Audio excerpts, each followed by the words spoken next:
Leitura Bíblica Anual 2022, dia 45, 23 de fevereiro, quarta-feira. Atos, capítulo 15. Alguns indivíduos que foram da Judéia para Antioquia ensinavam aos irmãos: se vocês não forem circuncidados, segundo o costume de Moisés, não podem ser salvos. Tendo surgido um conflito e grande discussão de Paulo e Barnabé com eles, foi resolvido que esses dois e mais alguns fossem a Jerusalém, aos apóstolos e presbíteros, para tratar desta questão. Encaminhados, pois, pela igreja, atravessaram as províncias da Fenícia e Samaria e, narrando a conversão dos gentios, causaram grande alegria a todos os irmãos. Quando chegaram a Jerusalém, foram bem recebidos pela igreja, pelos apóstolos e pelos presbíteros, a quem relataram tudo o que Deus havia feito com eles. Mas alguns membros do partido dos fariseus que haviam crido se insurgiram, dizendo: é necessário circuncidá-los e ordenar-lhes que observem a lei de Moisés. Então os apóstolos e os presbíteros se reuniram para examinar a questão. Havendo grande debate, Pedro tomou a palavra e disse: irmãos, vocês sabem que, desde há muito, Deus me escolheu entre vocês para que da minha boca os gentios ouvissem a palavra do Evangelho e crescem. E Deus, que conhece os corações, lhes deu testemunho concedendo o Espírito Santo a eles, como também o havia concedido a nós. E não estabeleceu distinção alguma entre nós e eles, purificando-lhes o coração por meio da fé. Agora, pois, por que vocês querem tentar a Deus, pondo sobre o pescoço dos discípulos um jugo que nem os nossos pais puderam suportar, nem nós? Mas cremos que somos salvos pela graça do Senhor Jesus, assim como eles. E toda a multidão silenciou, passando a ouvir Barnabé e Paulo, que contavam quantos sinais e prodígios Deus tinha feito por meio deles entre os gentios. Depois que eles terminaram, Tiago tomou a palavra e disse: irmãos, ouçam o que tenho a dizer.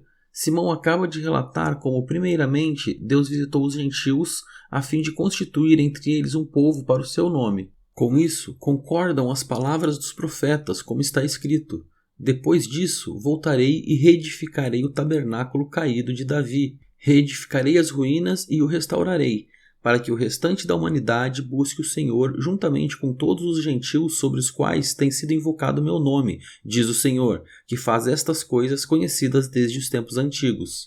Por isso, julgo que não devemos perturbar aqueles que entre os gentios se convertem a Deus, mas escrever-lhes que se abstenham das contaminações dos ídolos, bem como da imoralidade sexual, da carne de animais sufocados e do sangue, porque Moisés tem, em cada cidade, desde os tempos antigos, os que o pregam nas sinagogas, onde é lido todos os sábados. Então pareceu bem aos discípulos e aos presbíteros, com toda a igreja, eleger alguns homens dentre eles e enviá-los a Antioquia, juntamente com Paulo e Barnabé. Foram eleitos Judas, chamado Barsabás, e Silas, que eram líderes entre os irmãos. Mandaram por eles a seguinte carta: os irmãos, tanto os apóstolos como os presbíteros, aos irmãos gentios em Antioquia, Síria e Cilícia, saudações. Visto sabermos que alguns que saíram de nosso meio, sem nenhuma autorização, perturbaram vocês com palavras, transtornando a mente de vocês, pareceu-nos bem, chegados a pleno acordo, eleger alguns homens e enviá-los a vocês com os nossos amados Barnabé e Paulo, homens que têm arriscado a vida pelo nome de nosso Senhor Jesus Cristo. Portanto, estamos enviando Judas e Silas, os quais pessoalmente lhes dirão as mesmas coisas, pois pareceu bem ao Espírito Santo e a nós não impor a vocês maior encargo além destas coisas essenciais: que vocês se abstenham das coisas sacrificadas a ídolos, bem como do sangue, da carne de animais sufocados e da imoralidade sexual. Se evitarem essas coisas, farão bem. Passem bem. Os que foram enviados partiram para Antioquia e, tendo reunido a comunidade, entregaram a carta. Quando a leram, ficaram muito alegres pelo consolo recebido. Judas e Silas, que eram também profetas, consolaram os irmãos com muitos conselhos e os fortaleceram. Tendo-se demorado ali por algum tempo, os irmãos deixaram que voltassem em paz aos que os enviaram. Mas pareceu bem a Silas permanecer ali. Paulo e Barnabé demoraram-se em Antioquia, ensinando e pregando com muitos outros a palavra do Senhor. Alguns dias depois, Paulo disse a Barnabé: Vamos voltar e visitar os irmãos em todas as cidades nas quais anunciamos a palavra do Senhor, para ver como estão. Barnabé queria levar também João, chamado Marcos, mas Paulo não achava justo levar aquele que tinha se afastado deles desde a Panfilha, não os acompanhando no trabalho. Houve tal desavença entre eles que vieram a separar-se. Então Barnabé, levando consigo Marcos, navegou para Chipre, mas Paulo, tendo escolhido Silas, partiu encomendado pelos irmãos à graça do Senhor, e passou pela Síria e Cilícia, fortalecendo as igrejas. Atos, capítulo 16. Paulo chegou também a Derbe e a Listra. Havia ali um discípulo chamado Timóteo, filho de uma judia crente, mas de pai grego. Os irmãos em Listra e Icônio davam bom testemunho dele. Paulo queria que Timóteo fosse em sua companhia e por isso circuncidou-o por causa dos judeus daqueles lugares, pois todos sabiam que o pai dele era grego. Ao passar pelas cidades, entregavam aos irmãos as decisões tomadas pelos apóstolos e presbíteros de Jerusalém para que as observassem. Assim, as igrejas eram fortalecidas na fé e dia a dia aumentavam em número. E percorreram a região frígio-gálata, tendo sido impedidos pelo Espírito Santo de pregar a palavra na província da Ásia. Chegando perto de Mísia, tentaram ir para Bitínia, mas o Espírito de Jesus não o permitiu.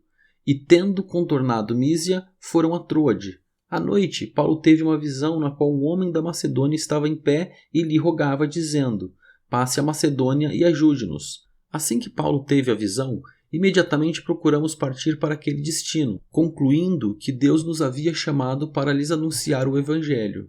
Tendo, pois, navegado de Troade, fomos diretamente para Samotrácia e no dia seguinte a Neápolis. Dali fomos a Filipos, cidade da Macedônia, primeira do distrito e colônia romana.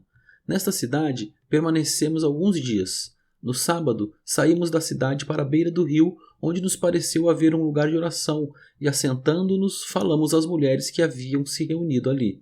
Certa mulher, chamada Lídia, da cidade de Tiatira, vendedora de púrpura, temente a Deus, nos escutava. O Senhor lhe abriu o coração para que estivesse atenta ao que Paulo dizia.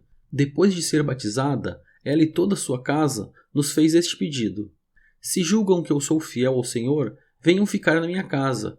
E nos constrangeu a isso. Aconteceu que, indo nós para o lugar de oração, veio ao nosso encontro uma jovem possuída de espírito adivinhador, a qual, adivinhando, dava grande lucro aos seus donos. Seguindo a Paulo e a nós, gritava dizendo: estes homens são servos do Deus Altíssimo e anunciam a vocês o caminho da salvação. Isto se repetiu por muitos dias. Então Paulo, já indignado, voltando-se, disse ao espírito: em nome de Jesus Cristo, eu ordeno que você saia dela. E na mesma hora o espírito saiu. Quando os donos da jovem viram que se havia desfeito a esperança do lucro, agarraram Paulo e Silas e os arrastaram para a praça, à presença das autoridades. E levando-os aos magistrados, disseram: estes homens, sendo judeus, perturbam a nossa cidade, propagando costumes que não podemos aceitar nem praticar porque somos romanos. Então a multidão se levantou unida contra eles, e os magistrados, rasgando-lhes as roupas, mandaram açoitá-los com varas. E, depois de lhes darem muitos açoites, os lançaram na prisão, ordenando ao carcereiro que os guardasse com toda segurança. Este, recebendo tal ordem, levou-os para o cárcere interior e prendeu os pés deles no tronco. Por volta da meia-noite, Paulo e Silas oravam e cantavam louvores a Deus, e os demais companheiros de prisão escutavam. De repente, sobreveio tamanho terremoto que sacudiu os alicerces da prisão. Todas as portas se abriram e as correntes de todos os presos se soltaram. O carcereiro despertou do sono e, vendo abertas as portas da prisão, puxando da espada, ia suicidar-se, pois pensou que os presos tinham fugido. Mas Paulo gritou bem alto: não faça nenhum mal a si mesmo. Estamos todos aqui. Então o carcereiro, tendo pedido uma luz, entrou correndo e, trêmulo, prostrou-se diante de Paulo e Silas. Depois, trazendo-os para fora, disse: senhores, que devo fazer para que seja salvo? Eles responderam: creia no Senhor Jesus e você será salvo, você e toda a sua casa. E pregaram a palavra de Deus ao carcereiro e a todos os que faziam parte da casa dele. Naquela mesma hora da noite, cuidando deles, lavou-lhes as feridas dos açoites. Logo a seguir, ele e todos os membros da casa dele foram batizados. Então, levando-os para sua própria casa, deu-lhes de comer e com todos os seus manifestava grande alegria por ter crido em Deus. Quando amanheceu, os magistrados enviaram oficiais de justiça com a seguinte ordem para o carcereiro: põe aqueles homens em liberdade. Então o carcereiro comunicou isso a Paulo, dizendo: os magistrados ordenaram que vocês fossem postos em liberdade. Portanto, vocês podem sair. Vão em paz. Paulo, porém, lhes disse: sem ter havido processo formal contra nós, nos açoitaram publicamente e nos jogaram na cadeia, sendo nós cidadãos romanos. Querem agora nos mandar embora sem maior alarde?